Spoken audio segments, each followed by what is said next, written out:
কৃষি যে কত ভয়, কত রকমের মানে একটা বড় একটা বিষয় বাংলাদেশের জন্য। বছরের পর বছর উনি একই তথ্য দিয়ে যাচ্ছেন যে আমাদের উৎপাদন বেড়েছে। এটা তো চুরির তথ্য।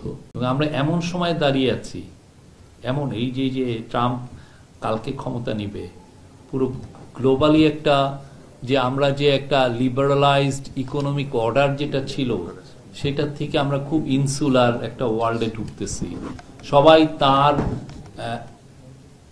সবাই চাচ্ছে তার এই স্বয়ংসম্পূর্ণ হওয়ার একটা চিন্তা।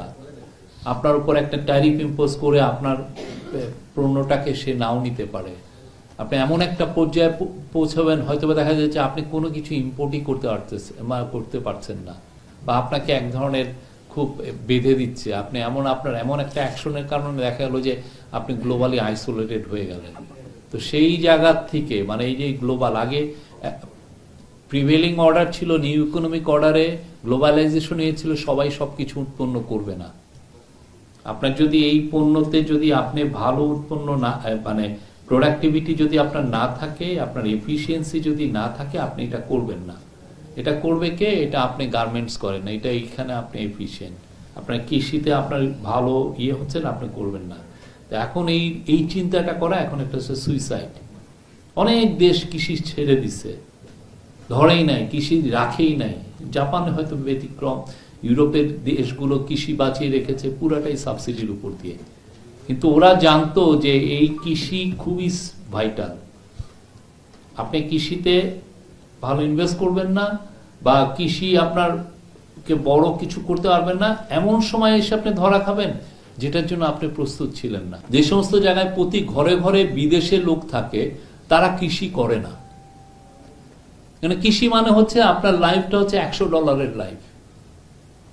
মাস শেষে আপনি $100 কামাবেন। আর যদি অনেক বড় থাকে, কি যেন জমি জমা থাকে, তাহলে হয়তো আপনার লাইফটা $200, $300, $500 লাইফ। খুবই ইনকাম খুবই কম। কৃষি হয়ই না কিছু জায়গায়। অথচ আপনার এগ্রি তথ্যে আছে যে এই বছর ফটিকছড়িতে 2030 হেক্টর জমিতে বড় দান হয়েছে, এত ডট হয়েছে, এবং ওনারা বসে বসে লেখেন। ওইটার ইম্প্যাক্ট ওই পুরো কমিউনিটিভ ডাটা নিয়ে এইখানে আমাদের যে আগের এগ্রি মিনিস্টার বলতেন যে এই বছর আমাদের বোম্পার বড় হচ্ছে। আদৌ তথ্য সঠিক কিনা? বাংলাদেশের সঠিক তথ্য পাওয়া যায় ইম্পোর্টারদের কাছ থেকে। তারা ঠিকই বুঝে ফেলে যে কোন চাল এই বছর উৎপাদন কম হয়েছে।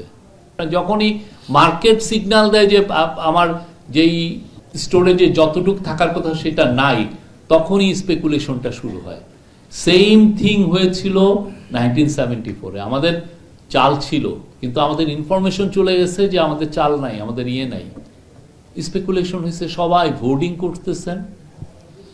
আওয়ামী লীগের লোকরা জড়িত ছিল হোর্ডিং এ, এবং আপনি দেখেন মানুষের কাছে চাল নাই, মানুষ না খেয়ে মারা গেছে।